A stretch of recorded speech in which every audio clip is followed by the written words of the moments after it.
Hello, please welcome back to the stage Director Boy and actor Jason. So they're going by one name.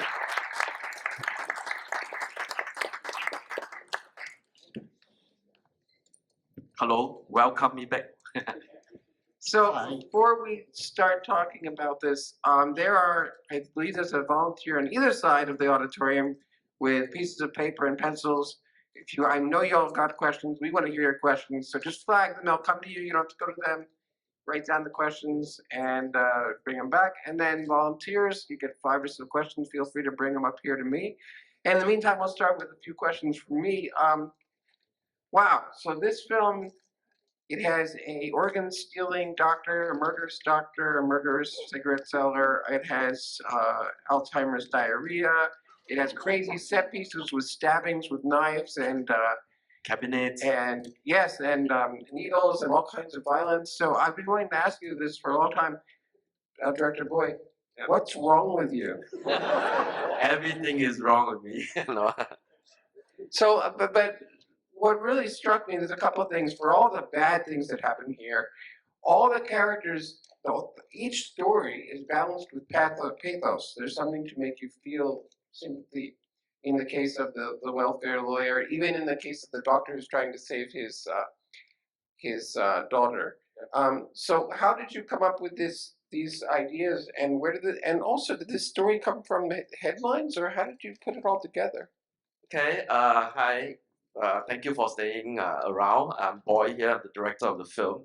So this film talks about a place, a legalized red light district in Singapore called Geylang. So initially the story came out with, we started developing a story. I have the intention to make a film about one night, and it happens in Geylang. And slowly it evolved into this film. So how come there is this 5 individual? So actually, I see myself in every 5 character.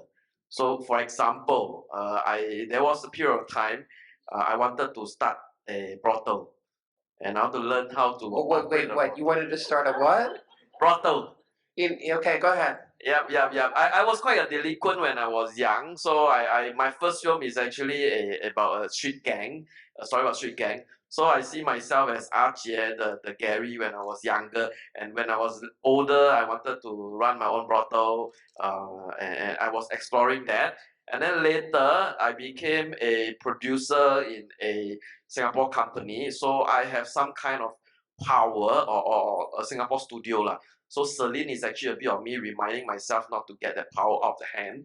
And also I have 2 children now, one 13 and one 8 years old. I see myself as Dr. Sun as well. If any one of my child had any problem, I think I will go all out to support them. And last of all is Shangri-La. She represents the girls that I've met in my life. Well, wait. What? All the girls are wrapped up in Shangri-La?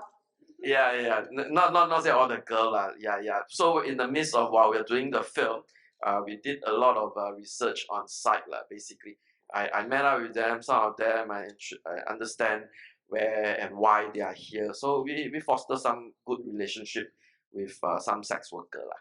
Yeah. So I shall just keep it that way. So well, first quickly, how Jason? Yep. So how about you? Were you like an assistant in real life, and that's why you're the assistant in the movie, or what's going on here? No. How did you end? What's your story? Far from it. No.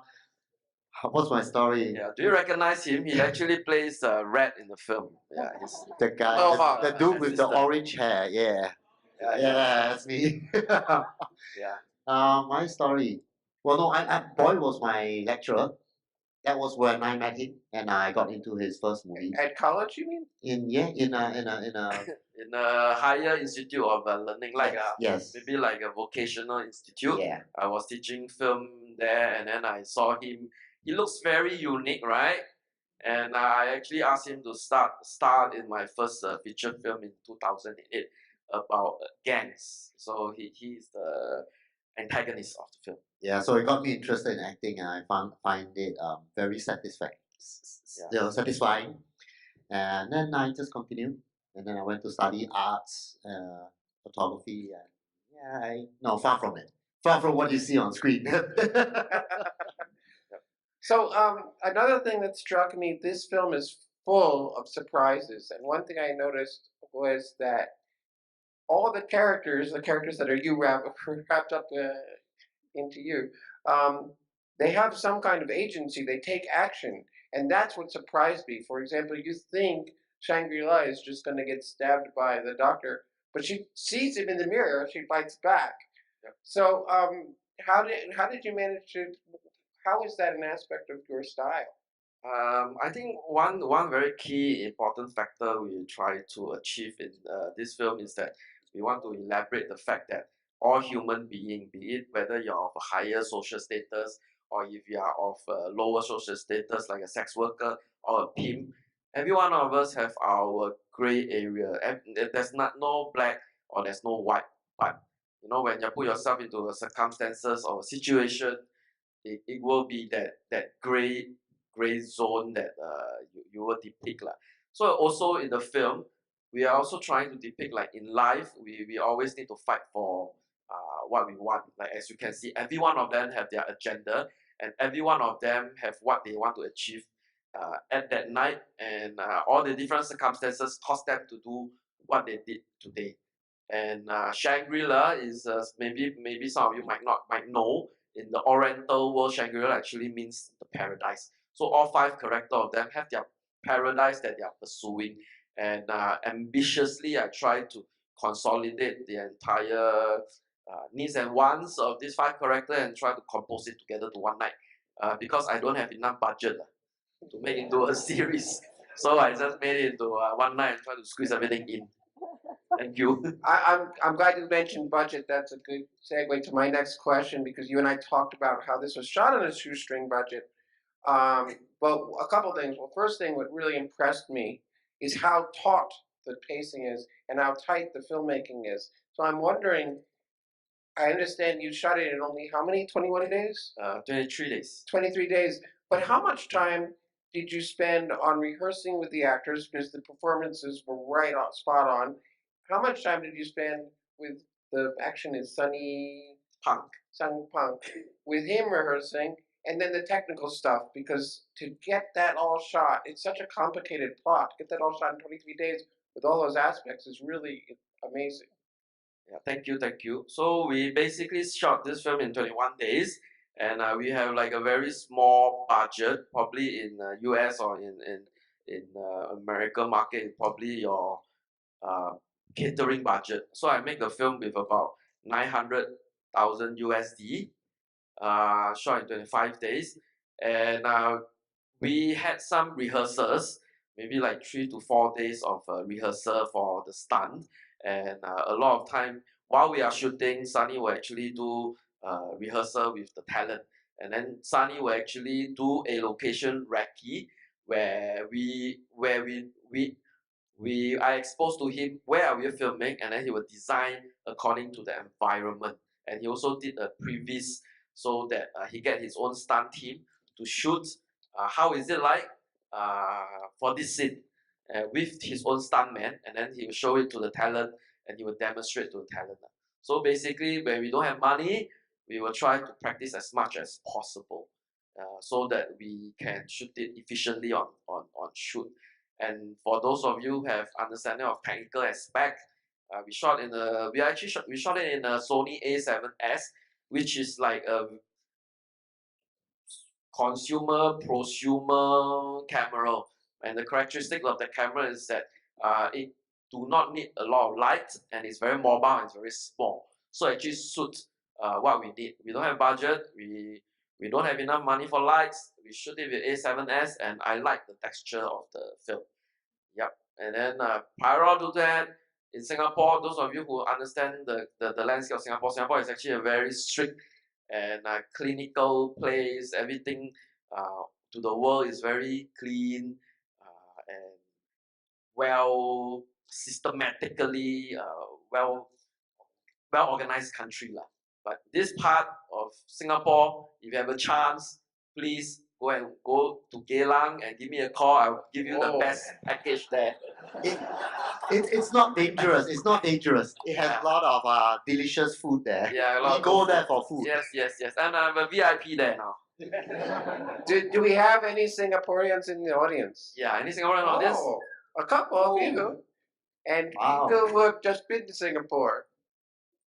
Okay, so let me we can come back to that. Let's go to one of the audience questions first. Sure. Oh, here you go. In order to shoot in the Geylang area, did you have to pay off the gangs operating there? Okay, I don't know. Can This you is a really valid question. So I was lucky. Okay, I was unlucky. I shot it during COVID period. So the entire Geylang was actually closed. Okay, but I still need to go and pay homage and say hello to the gang leader. So for those of you who know Geylang, Geylang actually have streets. Okay, they have what we call lorongs. Okay, it's like your avenues, but in those that is double digit, like lorong 2, 4, 6, 8, and 10 and 20. All these are brothels, and the good foods are in the odd numbers. And every lane has a gang leader in charge of that lane. So basically, wherever I need to shoot, I need to go and talk to the gang leader. Luckily for me, I met a very nice gang leader who helped me consolidate and speak to them. Yeah, so there are gangs in Singapore. Sorry. Okay, if you watch the film, you know the uncle that was riding the bicycle, Yeah. at the beginning of the film and end of the film, he's my fixer. Oh, he's the guy. He's actually a Geylang gang leader. And he's the guy who consolidated. Yep. Okay, Yep. so he's And in your- exchange, I gave him a role. So speaking of gangs in Geylang, you might, for those of you who have not been or lived in Singapore, you might not realize it, but Fatty and his father and his gangster accomplices, they all speak Minanyu, I think. It's Jianhua, yeah. Fujianhua, okay. So is that the way it is? So they're speaking different dialects than the other people in the film. Are all the gangsters from that area? Yes, actually, for those of you who have been to Singapore, you understand that we have like Chinese, Malay, Indian, and Eurasians. And in Chinese itself, there are many different dialects, and even Malay, there's like the Indonesians and the Malaysia. So that is actually the natural landscape of our languages. In our daily life, when I talk to Jason, we will mix different languages lah. We call it rojak lah. We speak. Hey, hello, nabe, or nabe is like, hey, how's the horse? It's like we added a few languages, and that is authentically Singapore. Yeah, and I intentionally want it to be as real as possible to make this film. Jason, let me ask you, since you were on set, not from the director's vantage point, what were, for you, the biggest challenges of shooting, and what were the funniest things that happened? The funniest thing that happened was probably the scene that I had. One scene that I had with Fatty at the toilet. I think that was it was actually quite smooth. We just we rehearsed a little bit and then we just went with the flow and it was funny. It's really funny. No, I think he forgot to mention that he actually really forgotten to change the pants. And when he came out, Mark was like playing continuously, ad-libbing and playing it out. So that scene was actually the most natural, and I like that scene a lot because that's what filmmaking is about. You never expect, and magic happened during that period of time. And like Mark was trying to add lib to the situation, and then after that, I was so funny that I didn't call cut until Mark had said, "Hey, 够了没有? Or enough or not?" Exactly, we were waiting for the cut because we finished our lines. And it was so funny. I just kept it rolling until like I know he forgot to his lines that he forgot to change his bottom. I was like looking at how Mark played it out, and we cut it into the film.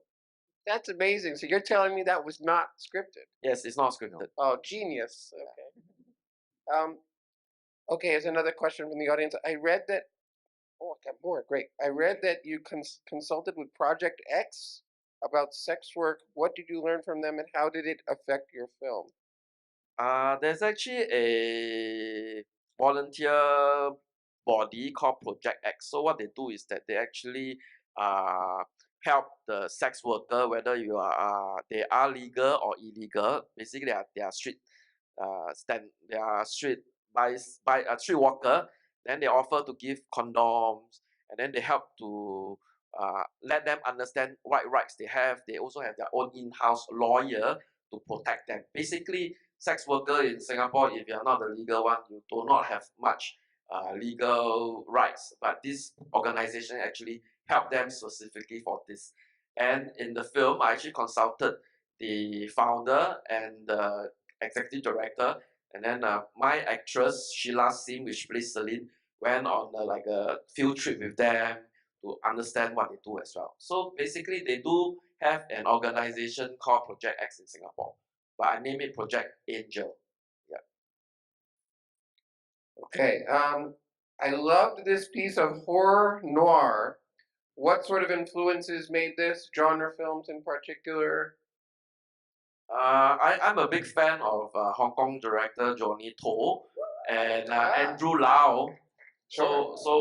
I love their film, and I'm really a big fan of Johnny To. As you can see two distinct film example like PTU, Sparrow inside this. I really like his film noir kind of style as well, and I think it suits the film as well lah.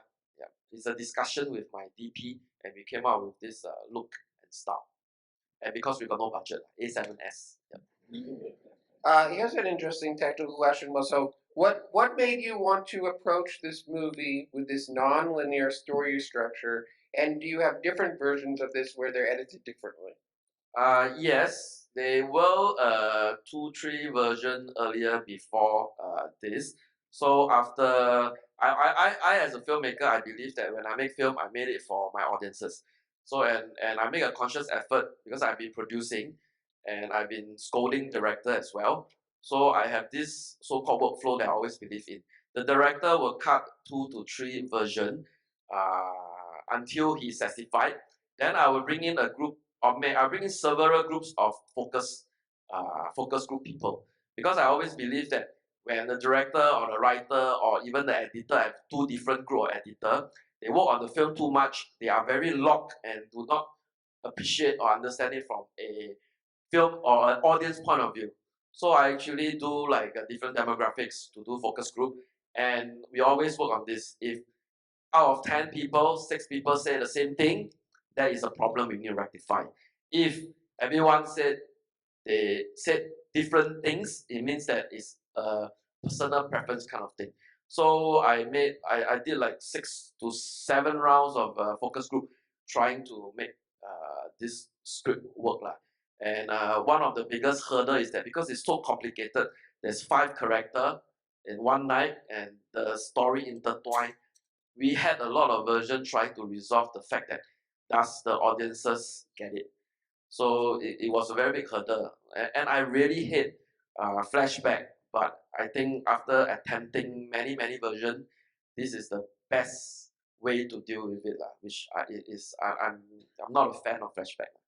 Yes. Well, I think you pulled it off because you always did it so quickly.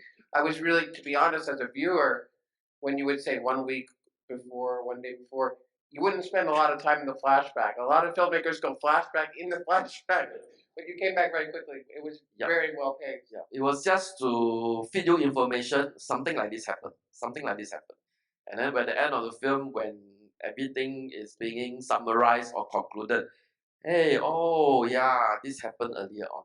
But I'm really not a big fan of flashback. But my audiences told me I need to fill in some gaps. It was more like a chapter-based editing format in the initial stage. So all my flashback were actually in Act 3, Chapter 4. But we realized it didn't work. So I actually split up all the flashback and I distribute it at where it is now lah.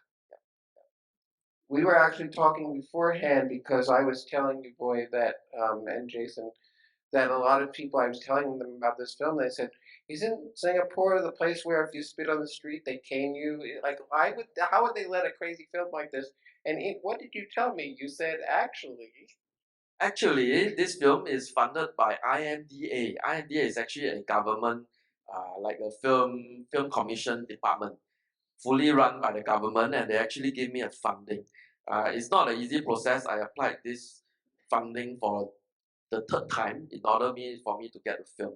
So I think that as much as Singapore is being known to be very conservative and stuff like that, there are changes to the body, the governing body lah. They are more open and more exposed to doing content like this now lah. Yeah. In fact, a lot of filmmakers were surprised that the government actually funded this. But I think that maybe they appreciate the storyline, the script, and it went on a few festival under the development project market, and also I did a proof of concept lah. Because for me to make this film, I shot like a 2 meter, 2 minute, 3 meter short clip to show during my pitch, and Singapore being very fair as well, the panel is actually like distributor directors from overseas countries also. So it is a unanimous decision that, oh, this film, they should support it lah. So that's how I got lucky and got the film made. And Jason was in the proof of concept, I heard.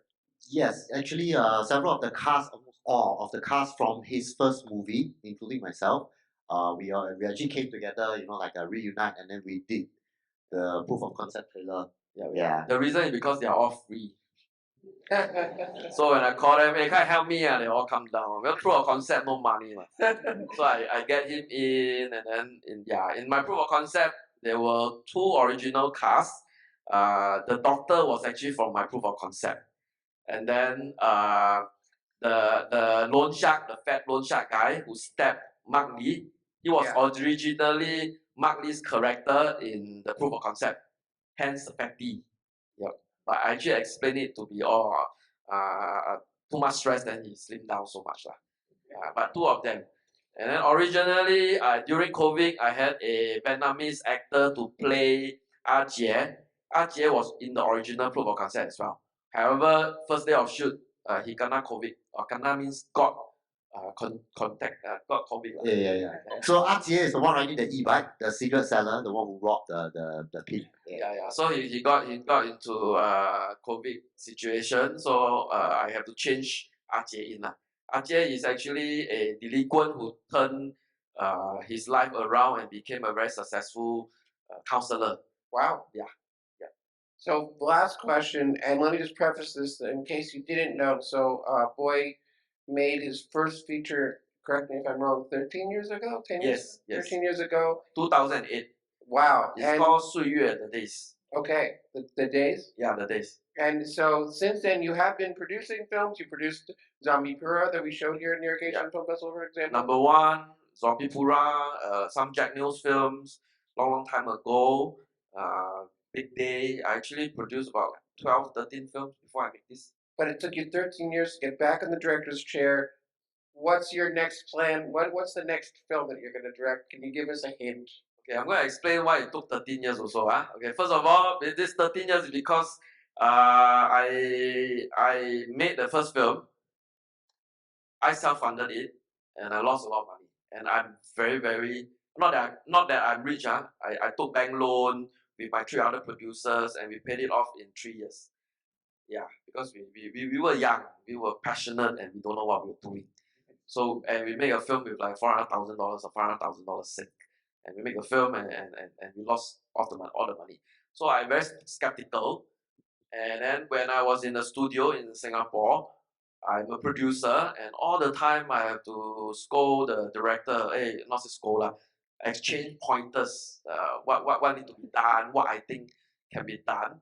And then because of that, I'm also very stressed, because if I will do the second film and I screw it up, if I screw it up, wow, I think I don't need to survive as a director, a producer anymore. So hence it took me 13 years. But now I really enjoy being a director.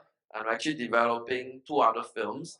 one film about school bully that talk about mild autism children and suicidal. Because a lot of time when we see a lot of film that talk about autism, it's the very high spectrum and the very serious autism. But a lot of times, children with the high functioning autism actually get bullied most because they look normal, but they are actually suffering from social inability as well. My both of my son has high functioning ASD, so I want to make a film about that. And also because of the stress that youngsters have and as well as suicidal cases, I also be dwelling school bully plus youth suicidal. This is one of my projects I'm developing now. And another one is a story about me and my dad who used to have Alzheimer's disease because it's no longer around. Yeah, so this is two projects that is very close to my heart. As you can see, I like to make films that are very close to my heart. So I like to go Geylang to eat. Thank you very much, Boy and Jason. Thank you. Look forward to those projects.